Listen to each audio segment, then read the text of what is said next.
All right, we're back another Saturday on our Black Media Network with the Watchdogs and Carlton. How are you today?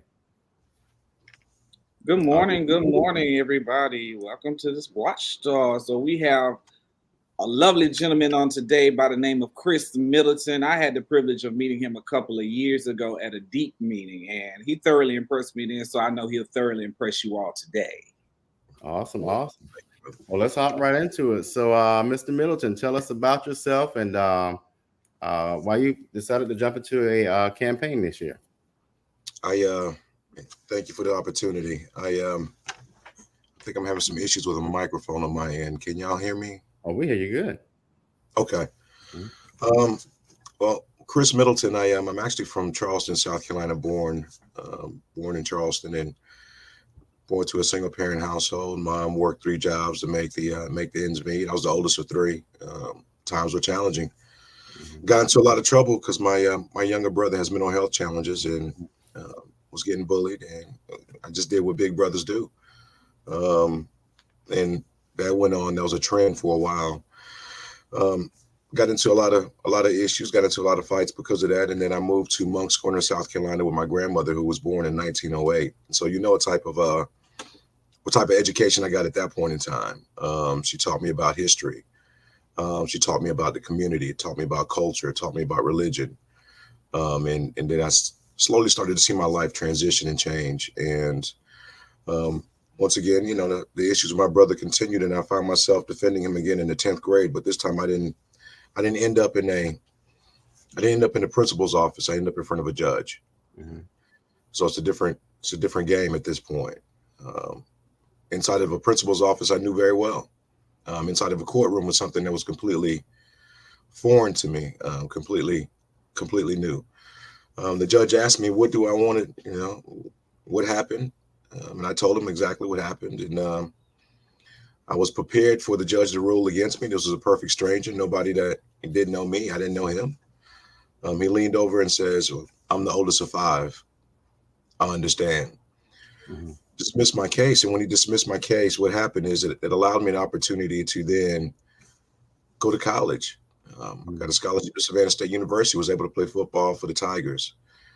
Tryouts with the Dallas Cowboys and Minnesota Vikings. Didn't get drafted. But what's for you is for you. I didn't know that at the time. My steps were already ordered. I got offered a job with Mayor Floyd Adams, the Mm. first African American mayor of Savannah. Never in my wildest dreams I thought that this would actually happen, and I would have that opportunity. He proposed me to actually go and pursue the law, um, and I went to law school in Vermont and came all the way back. So that one judge's decision of saying, I understand, I dismissed this case, allowed me to go forward with a series of events that ultimately is putting me in front of you all today. Um, I didn't know that as a kid. I didn't know that this was going to be the journey and the career path that I took, but God knew. And every day and every opportunity was a step in that direction. And here I am. Amazing, amazing. Carlton? Well, of course, my first question would always be, why, what, you know, let me gather my thoughts together so I phrase this It's like question one of the tough ones right here. so I phrase this question correctly. So we know you seek a superior court judge, and we know the vast majority of the type that of our people that come through there. So when it comes to that, as a judge and to across the board fairness, how do you plan to deal with the issue of just basically the same situation of, like, if somebody comes before you, but let's say this is not their first time, maybe this is like their second or third time that's coming before In those situations, you got to evaluate the facts. You got to look at the facts, listen to the arguments that the attorneys are presenting, and then make a decision at that point. You can never prejudge a situation based on what you perceive a person's situation to be. But now, this is what I would say. With that being considered, you temper justice with mercy. Right? This is what you do. You're humble in these situations, and you listen. You actively listen to the facts, and then you empathize and you sympathize. Right. So I've been in situations where I was raised and grew up on a very far end of the socioeconomic spectrum. And so therefore I have a certain level of understanding when someone comes into a courtroom, and they are burdened with the challenges of I can't I can't afford to pay the rent. Right? I can't afford to feed my family. Like I said, I grew up in a single parent household. I was the oldest of three, so I know what those days felt like, and I know what the electricity being cut off felt like, and I know what those situations and the type of emotional energy required to actually manage those situations. And so I'm not going to turn a blind eye to that. I think as a judge, you have to be wise and execute wisdom in that fashion. And that's an important thing. When you think of a judge, you think of a person that's well-rounded, a person that can speak from multiple different perspectives. And because of my life experiences being what they are, I think I am uniquely situated to do that. So you talked a little bit about your journey at Savannah State University, and then you went on to Vermont. Walk us through that path of, what did you major in at Savannah State, and what kind of took you to Vermont for law school? And once again, you never know what direction you're going to go in life. So when I got to Savannah State, I wanted to be a physical therapist. Savannah State didn't have that that particular program degree. And so I would have to go through the biology program. And then math, and it was physics that actually did it for me. I get it. When I took physics, I said, no, this is not for me. I'm not cut out for this. And I switched my major to mass communications. I had an amazing mentor at the time in Dr. Charles J. Elmore. Very, very direct professor, very direct mentor. Dr. Elmore and Mayor Floyd Adams were similar in that regard. He sat down, looked at my casework, and said, well, you are a very strong writer. I think you need to major in English literature and language. He also said, you know what? If you take a couple more classes, you could also get a mass communications degree. I said, well, why would I do that? He says, well, the school is paying for it. You're on scholarship. You might as well take advantage of this opportunity. And so I started to overload my classes and was able to graduate with 2 degrees, one in English literature and language and the other in mass communications. Like I said, my pursuits were to actually go to the NFL. That was it. That's what I focused on. I didn't see anything else past graduation except that, until I linked up with Mayor Floyd Adams, and he became my mentor. And he said, hey, look, what are your aspirations? What do you want to do? And then he directed me towards law school. And my next question was, well, Mayor, what law school do I go to? He says, well, you already did the HBCU experience. Now you need to diversify your experience and see how PWIs communicate, interact, and teach. And so I found Vermont Law School. I said, well, I can't get any more on the other end of the spectrum than this. Yeah. What I found out is that Savannah State University prepares you truly for everything. You can really get anywhere from there. And as a student in a classroom, in law school classroom, surrounded by Ivy League students from Harvard, Yale, Brown, Columbia, Savannah State stood its test of time, and we represented well. I graduated with honors from Vermont Law School with the Alumni Contribution Award for my contributions to the law school and the community. It was the almost a similar award I received from Savannah State University, the President's Second Mile Award.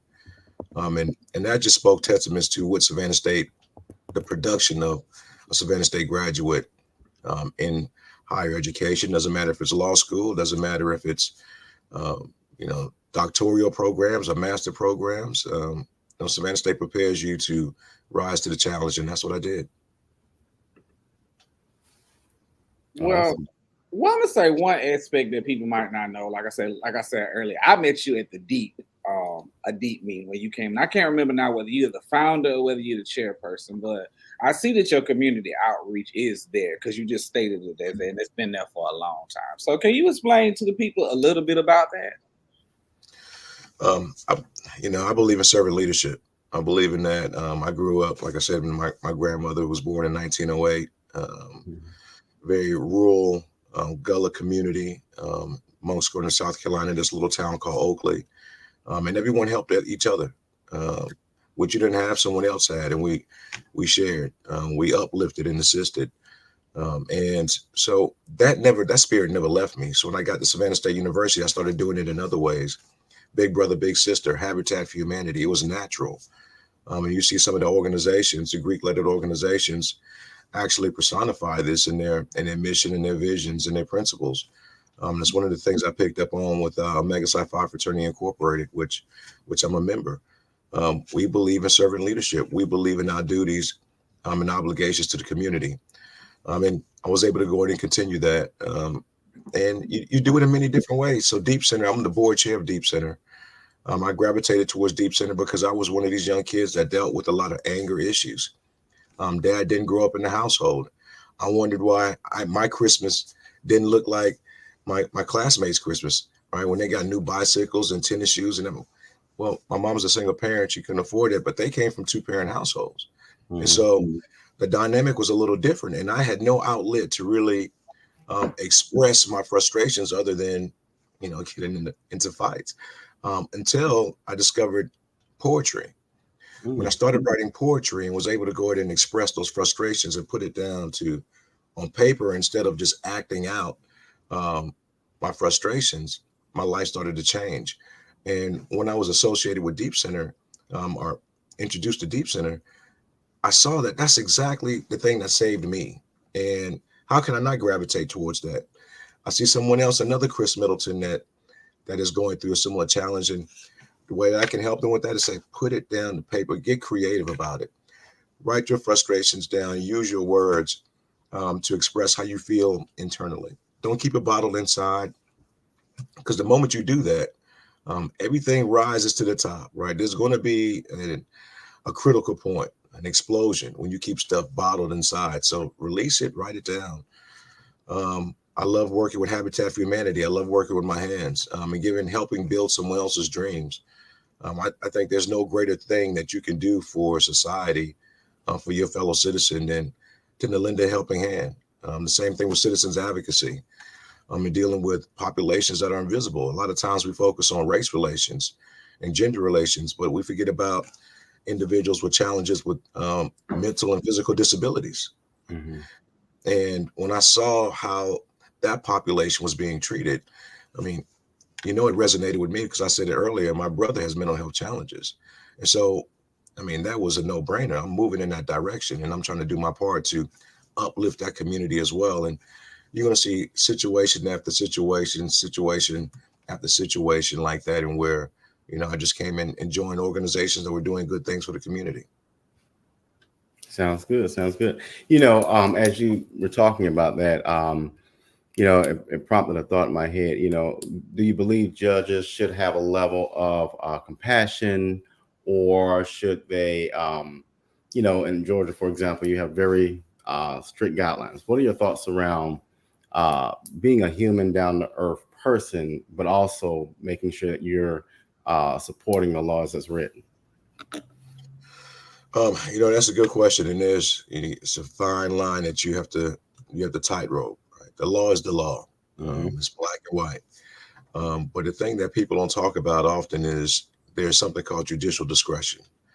And when you have that discretion, what dictates that discretion or what governs that discretion is going to be your life experiences as a person. And now you're looking at it through that particular lens and taking into consideration everything else that you've heard in regards to the case. That is the time in where you could see certain levels or certain examples of compassion shine through is only in instances where there is judicial discretion that needs to be applied. Um, and a person wants to know what type of judge that I will be. The type of judge that I will be is you look at the organizations that I'm a part of. Right? You look at those organizations. When Judge Bass said, if you show me your friends, I'll show you your future. Right? Mm. If you show you the people that you're around, you'll see exactly where your future is going to, the direction your future is going to head into.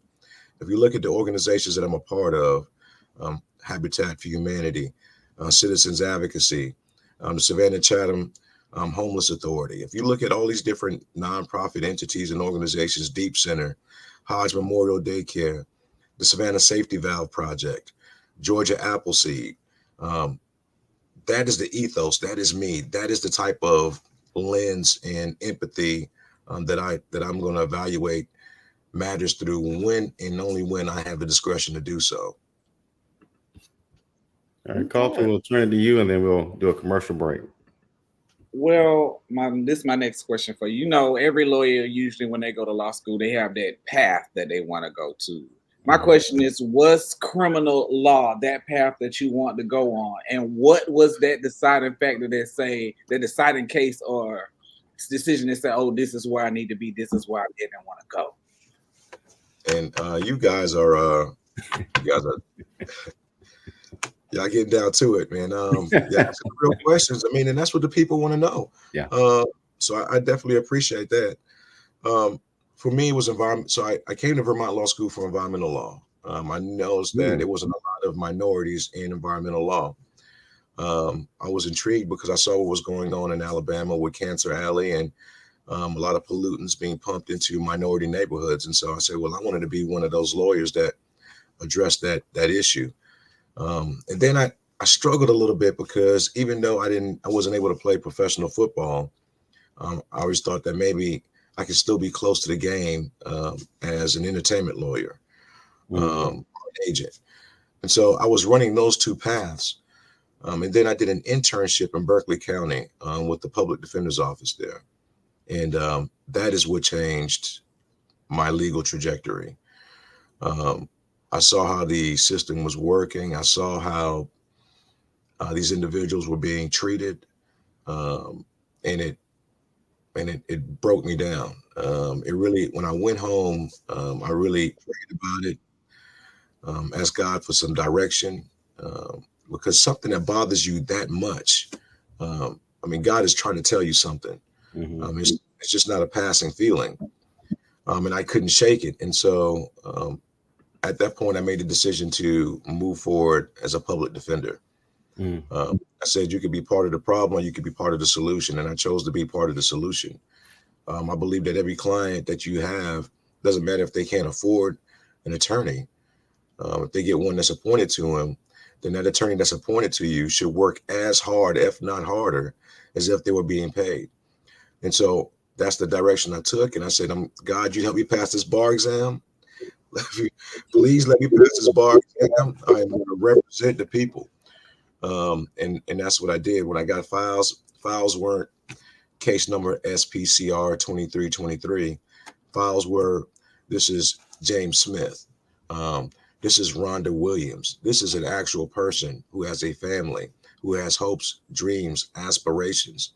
And so I got to know my clients on that level. Because, I mean, how are you going to represent someone and defend their constitutional rights if you don't establish an attorney-client relationship based on trust, based on having the information about who they are? I mean, that's how you fight hard for people. You learn who they are. And once you learn who they are, that motivates you to actually go above and beyond, because you're representing something more than just numbers. You're representing a person, a living, breathing person. And, you know, to me, that's the greatest honor. And I kept my promise to God. He kept his promise to me. And so here we are. Okay. Sounds good. Well, gentlemen, we'll go to a commercial and we'll be right back. Have you ever experienced a Juneteenth event? Come out to Port Wentworth and celebrate our second annual Juneteenth Festival. Friday, June 21st from 5 p.m. until 9 p.m. Come enjoy our music, our food, our heritage, our culture, and our history. It will be plenty of fun for everyone. Juneteenth is American history. It's a day that we celebrate and remember. It's a day that we look back, but more importantly, a day that we look forward. Join us this June.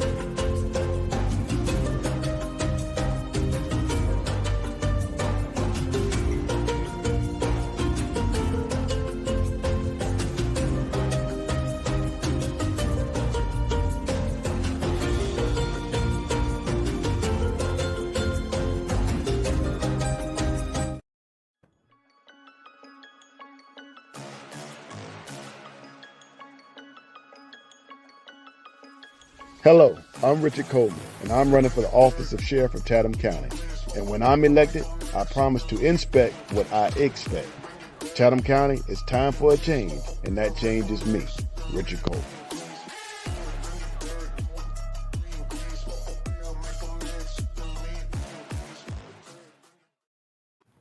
All right, we're back. So, Mr. Middleton or Chris, do you ever have aspirations of maybe being on the Supreme Court of the state or maybe the U.S. Supreme Court? What are your thoughts on that? I've been asked that question multiple times throughout this journey, and before that it was district attorney, and before that it was mayor. I got even lieutenant governor. Okay. My response to that is that you face the challenge that's in front of you, and so my focus is the Superior Court of Chatham County. I made a promise to my constituents that this is the position that I want to hold. And whatever God has for me in the future, then I'm gonna do it just like I've been doing. Just do the right thing and allowing Him to lead me in that direction. But if I am called to move in that direction, then trust and believe that I'm going to be fully prepared to do just that. But right now, in this moment, my goal, my objective is to become the newest member of the Chatham County Superior Court bench. Sounds good. I have the firm belief that everybody cannot be saved and that everybody does not deserve a second chance, because I watch people who have been given chance after chance after chance and they blow it until they get to that point where they sitting there crying like, Judge, why you won't give me a second chance? So I know it's a question, I know, but do you feel like, I'm not gonna say do you share my belief, but what is your take on the statement that everybody cannot be saved? I think that's a tough for you guys, man. And this You guy guys have questions, man. I think that's true to some degree. Some people just will not self-correct, become aligned, and move in the right direction. They've made a conscious decision not to do that. But there's also people who sometimes got to go through trials and tribulations and reach what they say the proverbial rock bottom before they actually start to climb up out of that. And we see it a lot with clients in drug court or dealing with some type of drug addiction. So what happens in that instance, people relapse. And you got to have a certain level of understanding and compassion just to know that that's going to happen. That is a realistic possibility. And you just give them the resources and the encouragement and the motivation to keep getting back up, even though they're falling down. So I think you see it on both sides. Sometimes some people won't get it right, and some people got to go through some more tests before they finally reach that epiphany and say, okay, now it's time for me to start marching forward. I've seen it both ways. Working in the public defender's office, having clients work with the drug court. I've seen it in my capacity as a pro tem judge in juvenile court and recorder's court. It's a real thing, and that's the challenge: being able to code switch in your head between defense attorney, legal scholar, and judicial representative. That's like switching the dials on the radio, and you got to know when to do it, how to do it, and how often to do it. And in those instances, when you see people who can't get it right, well, you do the best you can. You do the best you can in regards to your position, and then move forward. For the people that need a little more encouragement, they need a leader, a shoulder to lean on. You give them that. You give them the resources that they need.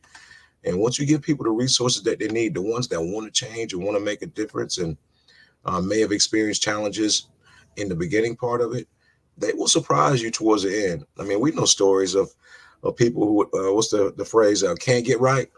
We know people can't get right. And then one day, by the grace of God, because they got loving people and a strong support system around them, then they get it, right? They get it.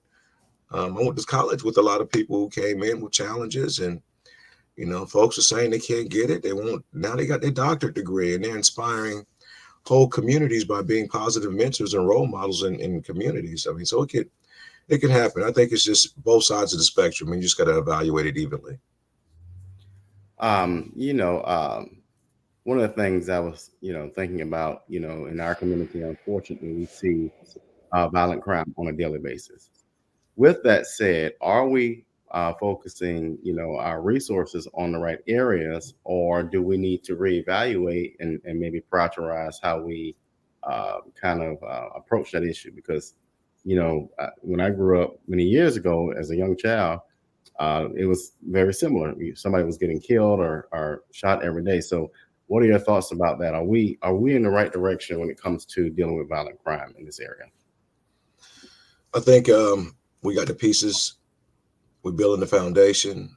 Slowly but surely, we're gaining the resources and the support. You see it with different organizations like the 100 Black Men of Savannah and their mentorship. And I'm focusing only on mentorship in the beginning part of this question because, I mean, you got to touch these youth when they're young, right? You got to touch them when they're young, because if not, by the time we get to 14, 15, 16, man, there's a certain level of indoctrination that have taken place that's going to require a lot of deprogramming or reprogramming to get a lot of our young leaders back into alignment. So you got youth councils, you got different fraternity Greek-lettered organizations that are mandated to be mentors in our community. I think in doing that, our crime issue will be addressed. Then you got organizations and initiatives like Stop Gun Violence or End Gun Violence Initiative. I think we have no shortages of programs. Dr. Priscilla Thomas with her Summer Bonanza program, Alderperson Carol Brown with her Summer 500. I mean, we have the resources. We just need to keep turning in that direction. And I think if we keep moving in that direction and everybody buys in, everybody's able to be a part of that shared vision, I think at the end of the day, we're going to see great change. But what they always say, it gets worse before it gets better. And so we're in this process where we're moving forward, we're progressing, and it may not seem like we're making a dent in the issue, but we definitely are. I believe we're trending in the right direction. I heard our DA speak not too long ago, and she was saying that violent crime, the percentage for violent crimes down. Small and minor crimes are the majority of the offenses that happen in Chatham County. And I won't say that's good to hear that, but I'm glad that violent crime is actually on a decrease. Right. And that's because, we got citizens like you, citizens like me, everybody that's saying, you know what, we're in the fight together. I'm just not going to rely on government. I'm just not going to rely on this organization to do it. I'm going to play my part. I'm going to do my part. If we continue to do that, we're going to be all right. Right. Exactly. Okay.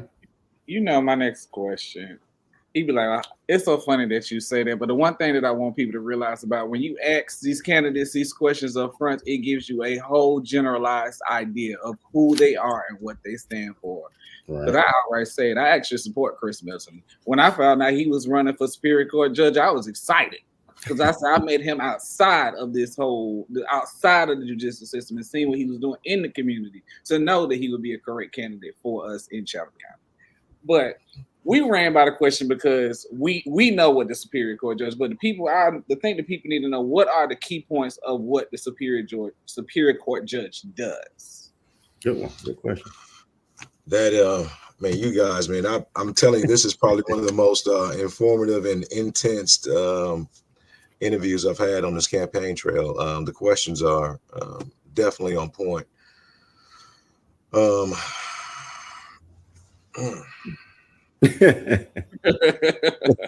Right. We probably could throw out 5 bullets before we ask that one. So the Superior Court is it's an interesting court, right? So the Superior Court handles felony offenses. They handle low-level felony offenses, major crimes, anything felonious is going to be handled under the jurisdiction of the Superior Court. Superior Court also handles land challenges. That's handled in Superior Court as well. Domestic cases, divorces, custody issues, that's handled in Superior Court as well. Also, civil matters that's above $15,000 is also handled in Superior Court. Now, state court has what they call dual jurisdiction over that particular matter, because if you got a matter that's $15,000 or higher, you could bring that in state court as well. I mean, you see a lot of the civil attorneys actually bring civil litigation in state court versus Superior Court, because state court also has that jurisdiction. But those are the four major issues or areas that Superior Court handles. And then there's some other collateral things that Superior Court is connected with. That's the accountability courts. That is the juvenile courts of Chatham County. I mean, so they got they're connected in many different courts throughout Chatham County. Even if you have a magistrate court matter and you want to get it appealed, I mean, there's the whole appeals process as well. And then beyond the Superior Court, and you start talking about the federal courts. We got the federal courts, we got the appeals courts, and then we got the Supreme Court of Georgia. And I think some of you may have already seen some. They're having contested races as well, so you probably have seen some advertisements for some of the Supreme Court judges come across either your emails or your mailboxes. But as far as the Superior Court, those are the four major areas. Okay. Let me ask you, Chris, do you think we have a singular judicial system, or do we have two separate judicial systems based on race and class?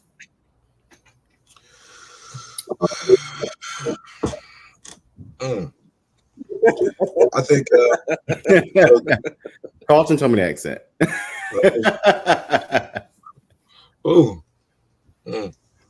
So our system ideally is set up to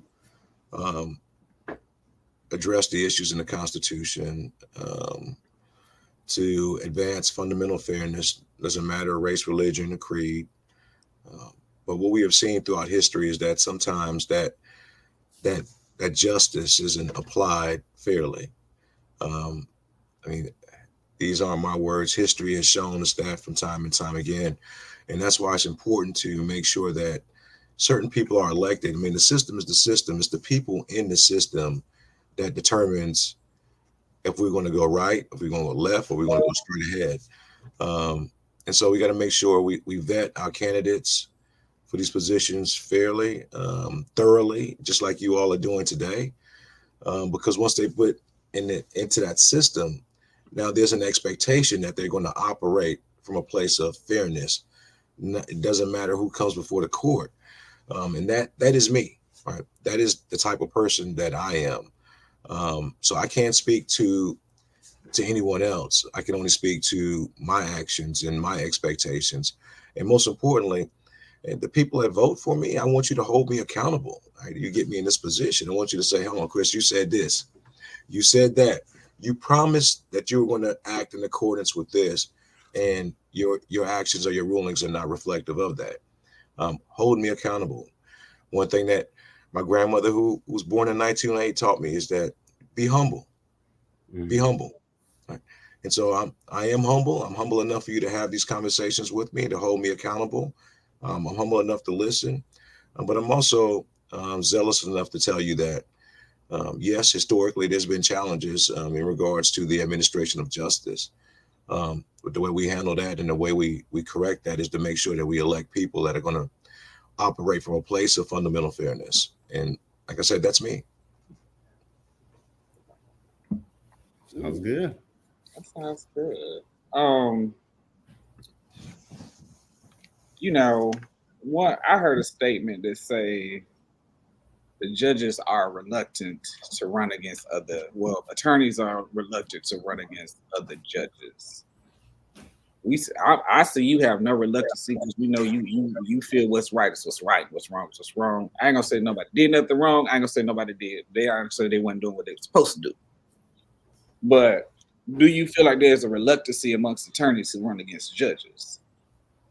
I do.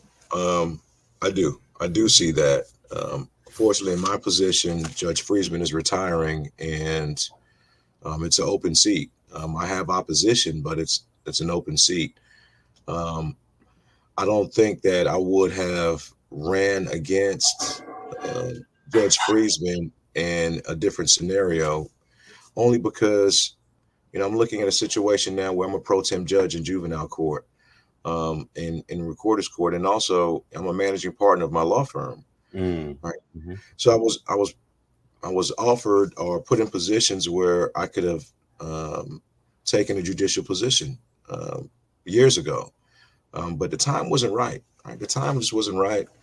My We were dealing with COVID. I'm part of a law firm family, and for me to leave at that point in time, when we were dealing with that level of financial uncertainty, leave my team stranded, I just wasn't. I'm not built like that. Right? I'm not built like that. I am a team player. So when the opportunity presented itself to actually run for a Superior Court position due to this pending vacancy by Judge Friesman, I mean, I moved in that. I moved in that direction, and it felt right. It felt right. I prayed about it. I talked to my spiritual advisors, and I moved in that direction. But typically, lawyers do not challenge judges. If you look in the history of, a matter of fact, you just look at the last 15 years here in Chatham County, how many times has that happened? It rarely happens. I think the last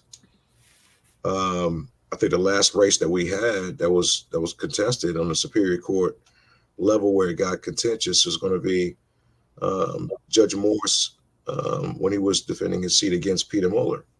Right, that was a very heated, very contested judicial race. And Peter Mueller was a civil attorney, and Judge Morse was a sitting Superior Court judge. So it definitely happens. I believe Judge Friesman was contested for her seat by Attorney Hilliard many years ago. It happens, but it doesn't happen frequently. I think as a judge, if you're not doing what you're supposed to do, you're not operating within the rules of the Judicial Qualifying Commission or the canons, and you're not operating as a fair and impartial member of the legal community, then I think you should be challenged. I think you should be challenged because at that point you have not you have violated the public trust. People elected you to operate in a certain way, to make fair and impartial decisions on cases. And if you're not doing that, then you should be challenged. There should be defense attorneys and civil attorneys that are courageous enough to stand up and say, okay, well, I'm here to advance the rule of law. I'm here to be fair and impartial. I'm here to make sure that everyone has access to the courts. That is my job. That is what I'm going to do. That's what the people elected me to do. Anything less than that, then you should get challenged.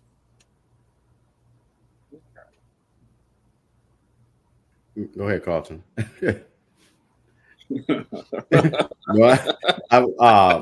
Our CEO's cousin texted me and was like, "Where are you?" I was like, "You know where I am every Saturday at noon." So, like, come on now. But I guess I'll initiate this next question. Since he said he getting an interview with his campaign, so we might as well continue on a little bit. We always go in this day and age. We've come up with more social media and more where stuff has become more broadcast, and we realize that certain things are going to be out of our control. But it's coming to the point where a lot of sensitive topics are coming up. So how do you plan to? How will you deal with, or how do you plan to deal with those sensitive topics when they come into the court?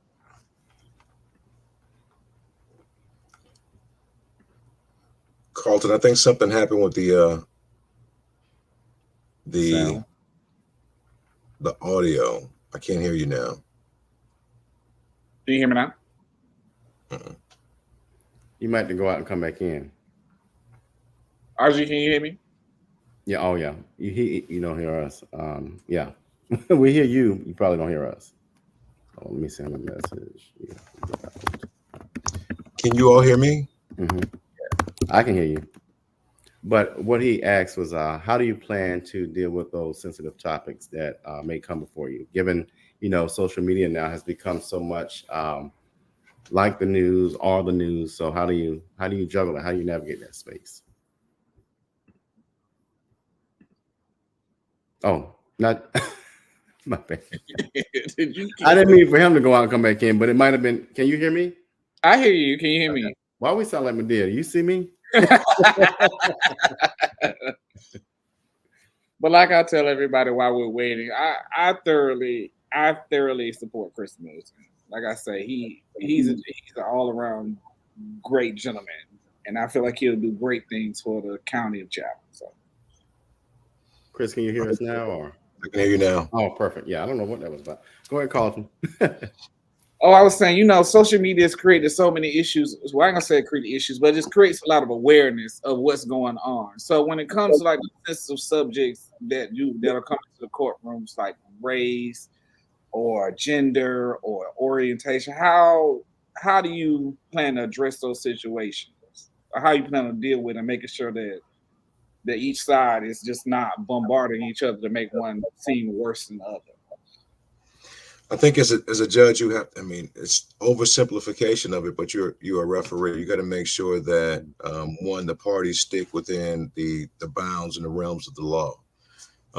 Number two, which is a challenge at times, is making sure that individuals remain professional at all times. I mean, that means that we're not injecting anything that is not part of the case, not part of facts into the equation. We're not name calling. We're not acting unprofessionally, and that goes for the lawyers as well.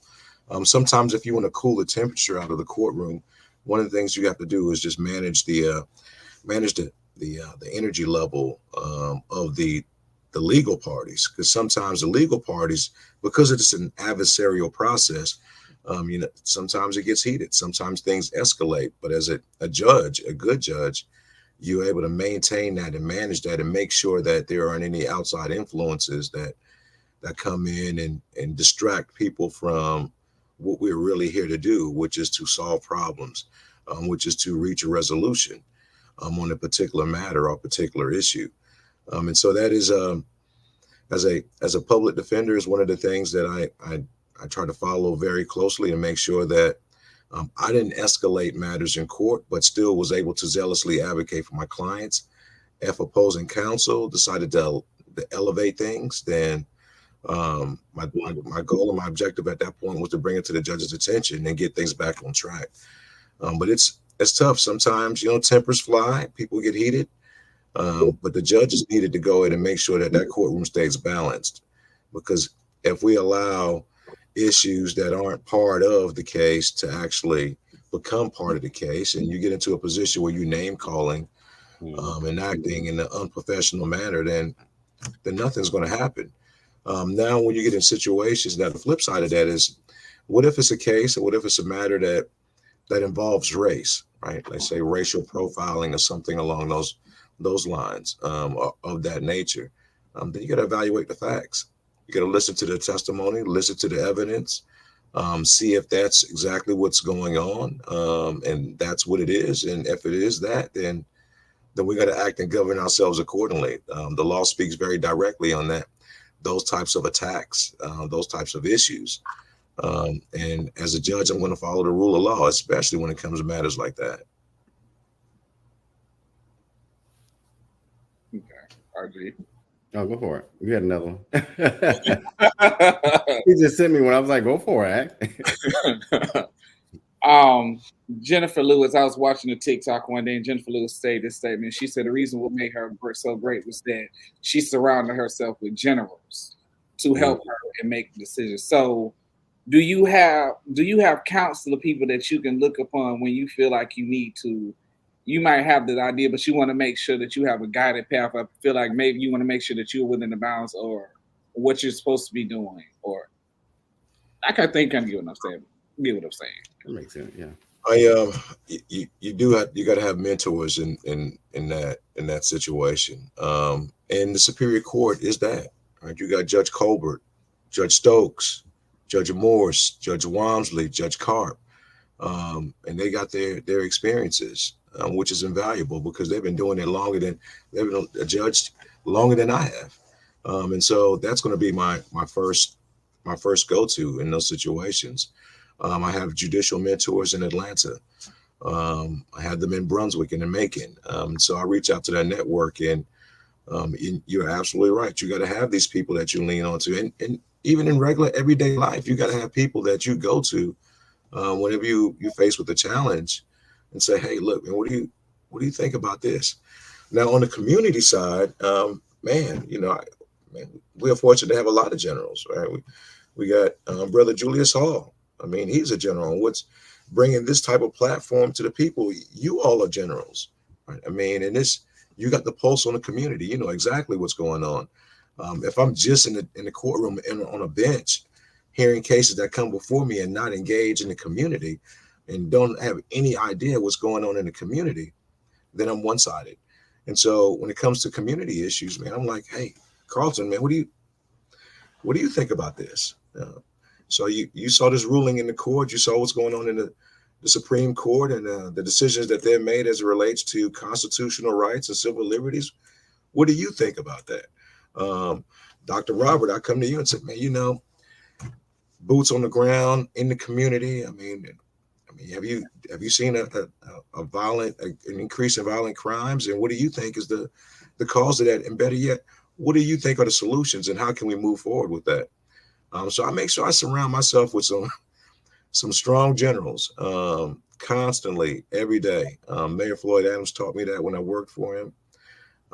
He had his counsel. Everyone has to have a counsel because this world is 360 degrees, right? 360 degrees, and you got to be protected 360 degrees. The best way to make sure that happens is to make sure you got some strong soldiers around you. That's going to operate in your best interest, give you the information that you need, and most importantly, hold you accountable. There's always checks and balances, and you got to have people that's going to be courageous enough to say, look, you tripping, man. All right. Or, man, you got it right on that one. Let's see what you do with the next one. So that's always important.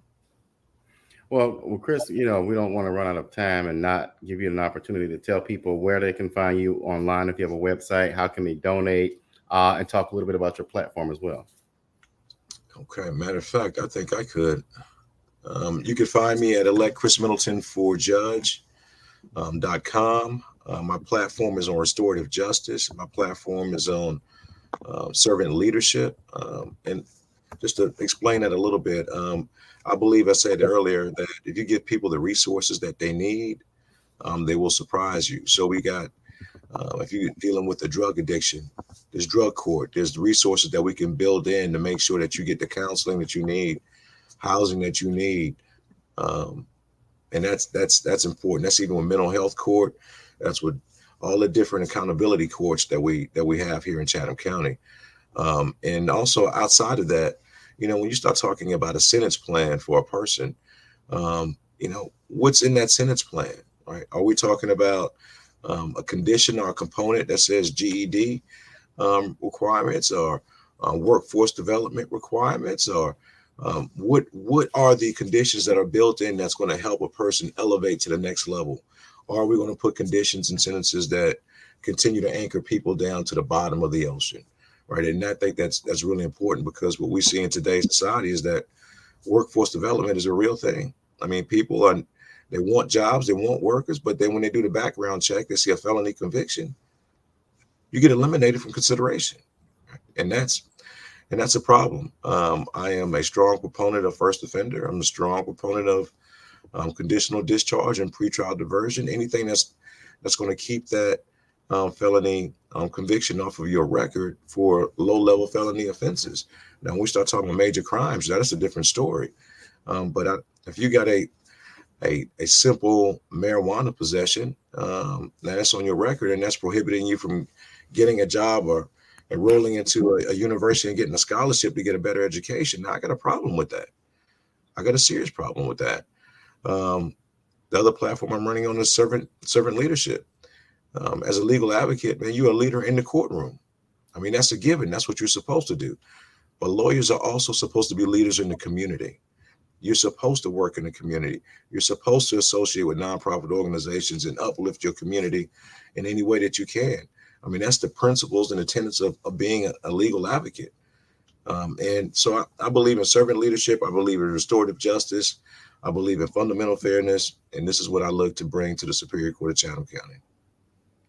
Yeah, absolutely amazing. Carlton, any final questions you have? I think you did a good job on this one. I mean, I think I done got him enough this episode.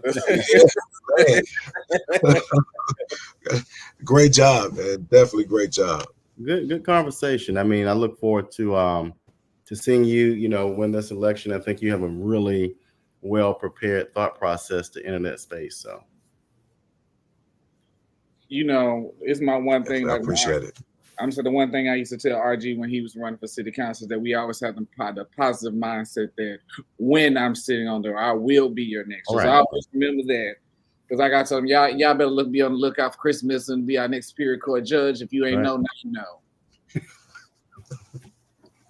Thank you. Hey, good job, man. We appreciate you being on. The only thing I will share is, I think sometimes the black and gold might be a little different thing, but I respect my purple and gold people. We love y'all too. I appreciate that. I appreciate that. And so I'm assuming Mr. J. Jones as well. Yes. So, well, good stuff. Carlton, any final thoughts, or Chris, any final thoughts? I mean, what challenges or what issues do have you identified or that you've seen in regards to the Superior Court of Chatham County, or just judicial positions, period? Well, I'll share this. I asked a question earlier because, in my humble opinion, I think the legal system focuses way too much on control and not enough on dealing with violent crime. Senator Warnock talks about this. We incarcerate way too many people in America. As you said, like for marijuana. Marijuana is a plant, for God's sakes. And, everybody has their own perception of it. But when you understand the history of it, right, and you understand how mental health leads people to things, like you said, you get a whole different perspective. But now you have all of these folks that are housed and on the taxpayer's back when there could have been rehabilitation and not a capitalistic approach to things. So, I will hope that we one day turn the corner and say, we're doing things a little bit archaic, and how can we address that to fit today's society? I mean, I definitely agree with that. I mean, and putting on my defense attorney hat, what I can say is that when it comes down to these controlled substances, and specifically marijuana, I've represented more military veterans that I can count, because they need it. When you deal with issues of PTSD, no one really, a lot of people really don't really know the depths of how that impacts people. And so what happens is, man, you end up taking other prescribed medication that alters the way you think, the way you feel. My past clients have said, man, I felt sluggish. I felt like I was in a cloud, and I don't understand why I'm being prescribed something that is negatively impacting me. When there's this other option, there's this alternative option that other states have decided to legalize for specific purposes. And I mean, now I got to fight for those. I got to fight for those individuals tooth and nail, right? I got to fight for them because a lot of stuff is really dependent on it. They can't have a felony conviction; they'll lose their benefits. Wow. And so, man, I agree. I mean, the resources expended to address, that particular low-level felony offense, man, is just, those resources are better spent, addressing areas and issues of mental health, the actual issues that are on the incline. We see suicide deaths and attempts amongst the teenage population on the increase. But, we really don't highlight that and talk about that because we're worried about these other things that we really shouldn't be worrying about to the degree that we're worrying about it. So I would love to see more of a focus point on mental health. being courageous enough to have those types of conversations in schools, in courtrooms, more resources pumped in that direction.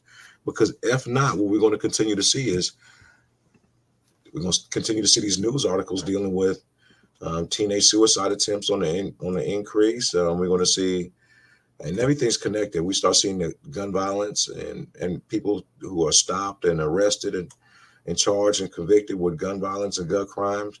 And it's this mental health component attached to that. We got to start putting resources in places that need it, right? And not continue to chase this this thing. We all remember what the war on drugs, the war on black folk. And here we are, right? This is 2024. So, and the only way we're going to be able to move that needle forward is with, generals like yourself, keep pushing that needle forward, keep having the courageous conversations and bringing things to the forefront in the news. I mean, because this is real news. This is not fake news. What you are giving the people is real news. So keep bringing the real news to the people, keep them informed, and help them make the right decisions moving forward. Carlton, your observation, or?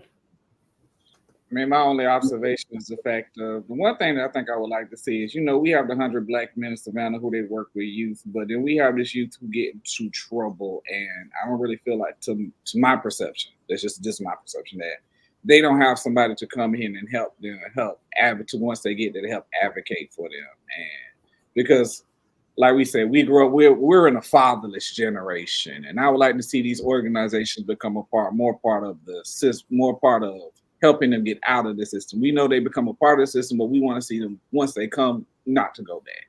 That's just my basic observation. You had an organization called a nonprofit organization called League of Brawn, and they are doing some great things, because what happens is we got to make sure we touch all populations, and sometimes the populations that the 100 black men of Savannah can touch and reach is different from the population that the League of Brawn can reach. Sometimes, man, you gotta go into these communities, right? And and if you really want to be about mentorship, go to Lake Mare on Sunday evening on the basketball court, man. When you got the young gentlemen out there and they're playing basketball, right? And those are the ones that's not going to be involved in the 100 black men of Savannah. They don't believe in, I got to wear a certain tie. I'm out here in the community, and sometimes you got to meet people where they are. And so we can't be timid in meeting people where they are, because we got the Tyrones and the Khalifs, and they're looking for the Chris Middletons and the Carltons and the Roberts to come out there and be like, yo, young brother, I've been there before, right? I know what that looks like. I know what that challenge looks like. Let's talk about some ways to actually advance. And what do you want to do? How you want to do it? Let's help you get there. I'm not counting you out. I used to be there, right? I started this conversation off with saying that, I was in front of a judge, and now I'm running for judge, right? So now it's all possible. We can do it, but we got to be courageous enough to meet people where they are, man, and help them get to where they need to be. That's it. And I'll close with this. I often tell people, we feel like we have a bad day or things didn't go well at work. And, oftentimes I used to work at Georgia State University, and right across the street was Woodruff Park. And when you see people, all they have is the buggy in front of them, the clothes on their back, and they're sleeping on the concrete. And we'll walk right by them and we will say, oh, well, they must have misspent their money and all that stuff. But it's the compassion that we've got to dial back into, because all of us are just one step away from being in that same situation, right? So I'm glad to hear you say, just reach out to folks, reach out to the young people, because far too often now we're seeing, kids under 25 involved in these violent crimes or robberies or whatever, and it's just sad. And you just, matter of fact, I don't know how we looking on time, but you just jogged my memory on something. I created this program called I Wish I Knew. I wish I knew because I got tired of representing young people who said, man, I wish I would have known. If I'd have known that, I wouldn't have done this. I would have operated differently. And I saw it mostly happen with people charged with armed robbery. They charge a party to a crime. And that party to a crime statute is so it's so large and encompasses so much. And a lot of people get caught up in and not being charged with the actual offense, but being charged as a party to the crime. What I want to see done, and I think it's not done to the degree in which we need it to be done, and that is people actually explaining what these charges are. Somebody may say, man, I've been charged with burglary, but what are the elements of burglary? They don't know. They just know I've been charged with burglary. They don't know it's breaking and entering with the intent to commit a theft or a felony, right? So these are the certain elements that need to be met in order for you to be charged with that particular offense. Even with party to a crime, certain things need to be established in order for you to be charged with party to a crime. I think we got to start educating the communities about what these offenses are. And the first thing that we're going to say is, well, that's the lawyer's job to do it. Well, it's not being done to the degree in which it needs to be done.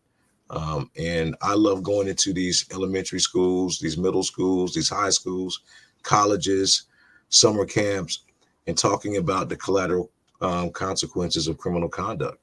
I like talking about this is the law, this is the Constitution. I promise you, if you go to an 8th grade class and say, what is the most important Constitution amendment to you in your life? And a lot of people, they struggle with it because they don't know the constitutional amendments. But let me ask you, who's better, J. Cole or Drake? Oh man, okay. You know that one, right? we own it. I mean, is it Nicki Minaj or Megan Thee Stallion? We own it, right? But and my thing is, look, how can you expect to win at the game of life, if you don't know the rules of the game? And the rules of the game are those constitutional rights, right? We're talking about your First Amendment right, which is, it's important. I mean, that's how you're going to express yourself, your ideals, your individuality, right? And if you don't, I'm getting on my soapbox now. Let me stop. Y'all got me amped up, right? Y'all got me energized. Y'all got me ready to go out here and start campaigning some more. But I just want to leave on that issue, man. I just think, lawyers and judges need to be more intentional about educating the community about the law and changes to the law. I agree with you. Rob, I had to say one more thing because it reminded me of a conversation that we had earlier. Most people know I drive school bus, and during Black History Month, I had these two young African American males in my bus, and I was like, y'all, it's Black History Month. What do y'all want to be when y'all grow up? And both of them looked at me and unanimously said nothing. And I was like, I said, we not gonna do that. That's not it. I said, you lawyer, doctor, something. You got to have some aspiration. I don't want you to be out here in the streets doing this, that, and the third. And I was like, that's sad that. Because I agree with you. We got to meet these people. We got to meet the youth where they are in order for them to understand that they are bigger and that they are greater and they can accomplish so much more than what they think they can. Don't be a product of your environment. That's what I tell them all the time. Absolutely. That's real. Absolutely. All right. Any final comments? It's open. The floor is open. No, brothers, I think we said a lot, man. You guys, man, please invite me back. Okay. Most definitely. I love this dialogue. I love this exchange, man. I don't think it happens as often as it should, man, because we hold people accountable when we have these types of conversations, and we know what they're thinking and how they think. So please invite me back. Most definitely. And to your point about the educational piece, I think Sonia Jackson is the best example of educating people about what her office does as tax commissioner. Yes. I totally agree with you. A lot of us know, don't get a speeding ticket, but outside of that, it's like, oh, you know what I mean? So I'm looking forward to seeing a lot of that from you and hopefully some others that are elected to the judgeships. Definitely.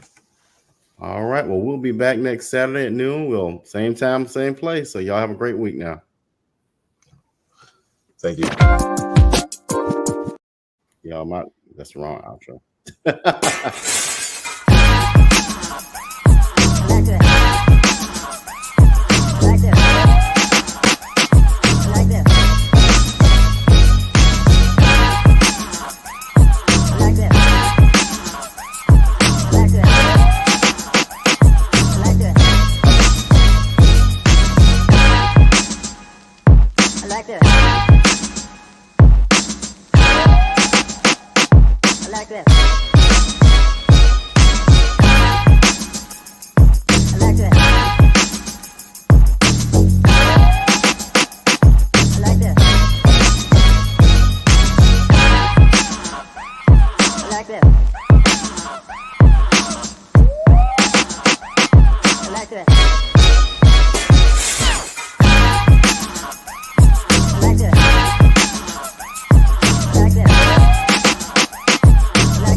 I like that.